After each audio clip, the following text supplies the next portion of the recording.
Breaking news. దేశ corporate రంగాన్ని కుదిపేస్తున్న మరో భారీ ఆర్థిక కుంభకోణం వెలుగులోకి వచ్చినట్లు సమాచారం. ప్రముఖ gold company Rajesh exports limited పై ఏకంగా 15.15 లక్షల కోట్ల ఫేక్ టర్నోవర్, తప్పుడు ఆదాయ లెక్కల ఆరోపణలు బయటపడడంతో దేశవ్యాప్తంగా సంచలనం రేగుతోంది.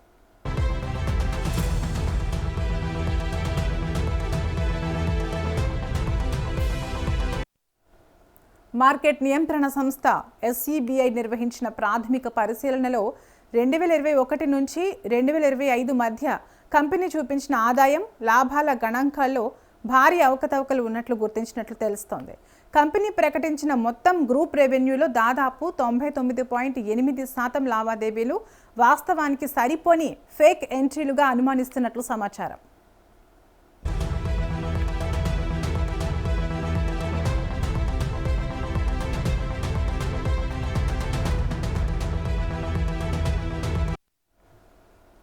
ఈ వ్యవహారంలో కంపెనీ CMD రాజేష్ మెహతాపై కూడా SEBI కఠిన చర్యలు తీసుకుంది. కంపెనీ షేర్లలో ఎలాంటి ట్రేడింగ్ కార్యకలాపాలు నిర్వహించకుండా ఆయనపై నిషేధం విధించినట్లు మార్కెట్ వర్గాలు చెబుతున్నాయి. ఈ పరిణామంతో పెట్టుబడిదారుల్లో ఆందోళన నెలకొంది.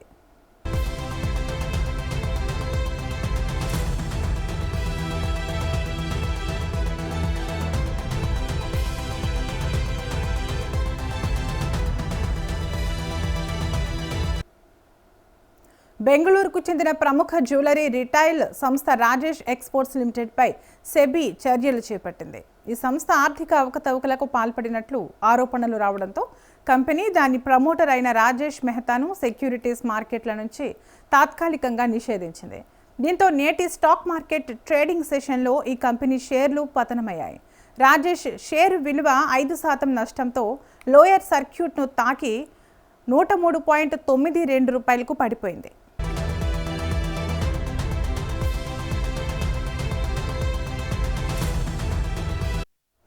ఈ పరిణామాల నేపథ్యంలో నేటి ట్రేడింగ్లో LIC షేర్లు కూడా కుంగిపోయాయి. ఒక దశలో షేరు విలువ 1% పైగా పడిపోయింది. ఉదయం 11 గంటల సమయంలో నిఫ్టీలో LIC షేరు విలువ 0.77% నష్టంతో 399.80 వద్ద ట్రేడ్ అవుతోంది. రాజేష్ ఎక్స్పోర్ట్స్ కంపెనీలో LICకి 10.80% వాటాలు ఉండటమే ఈ నష్టాలకు కారణం.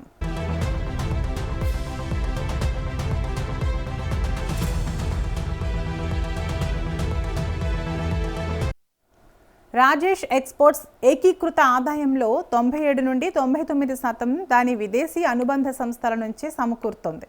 ముఖ్యంగా స్విట్జర్లాండ్ కేంద్రంగా పనిచేసే సంస్థ నుంచి ఈ ఆదాయం వచ్చినట్లు కంపెనీ పేర్కొంది. అయితే ఆ అనుబంధ సంస్థల ఆర్థిక లావాదేవీలను మాత్రం కంపెనీ బహిర్గతం చేయలేదు. దీంతో SEBI తనిఖీలు చేపట్టగా కీలక విషయాలు వెలుగులోకి వచ్చాయి. స్విట్జర్లాండ్ సంస్థ స్టాండ్ ఎలోన్ ఆదాయం చాలా తక్కువగా ఉండగా రాజేష్ ఎక్స్పోర్ట్స్ మాత్రం దాన్ని పెంచి చూపించినట్లు SEBI దర్యాప్తులో గుర్తించింది.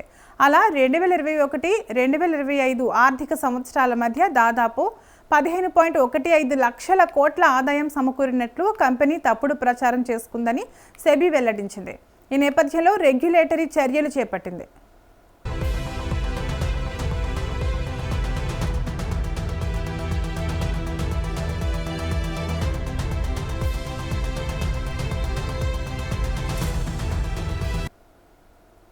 SEBI చర్యలపై రాజేష్ ఎక్స్పోర్ట్స్ కంపెనీ స్పందిస్తూ ప్రకటన విడుదల చేసింది. ఆర్థిక అవకతవకలంటూ వచ్చిన ఆరోపణలను తోసిపుచ్చింది. తాము నివేదించిన ఆదాయ వివరాలన్నీ సరైనవేనని పేర్కొంది.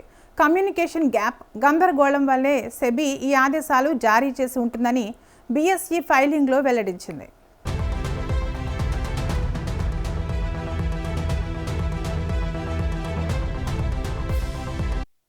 2022 జూన్లో ఇదే రాజేష్ ఎక్స్పోర్ట్స్ కంపెనీతో తెలంగాణలో భారీ పెట్టుబడి ఒప్పందం కుదిరిన సమయంలో అప్పటి మంత్రి KTR historical day for Telangana అంటూ సోషల్ మీడియాలో చేసిన ట్వీట్ ఇప్పుడు వైరల్ అవుతోంది. ఇంత పెద్ద ఆర్థిక అవకతవకల ఆరోపణలు ఎదుర్కొంటున్న కంపెనీతో అప్పట్లో ఒప్పందం ఎలా జరిగింది? పెట్టుబడుల ప్రకటనలకు ముందు ప్రభుత్వ స్థాయిలో డ్యూ డెలిజెన్స్ నిర్వహించారా? తెలంగాణలో పెట్టుబడుల పేరుతో ప్రజలకు చూపించిన ప్రాజెక్టుల వాస్తవ పరిస్థితి ఏమిటి అంటూ ఆర్థిక విశ్లేషకులు పలు ప్రశ్నలు సంధిస్తున్నారు.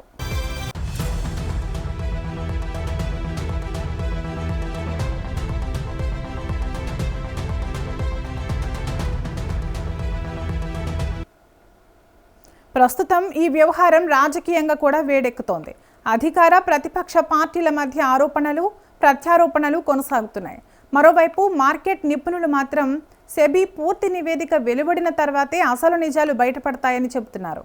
దేశవ్యాప్తంగా చర్చనీయాంశమైన ఈ కేసు రాబోయే రోజుల్లో మరిన్ని సంచలన విషయాలను బయటపెట్టే అవకాశం ఉందని ఆర్థిక వర్గాలు భావిస్తున్నాయి.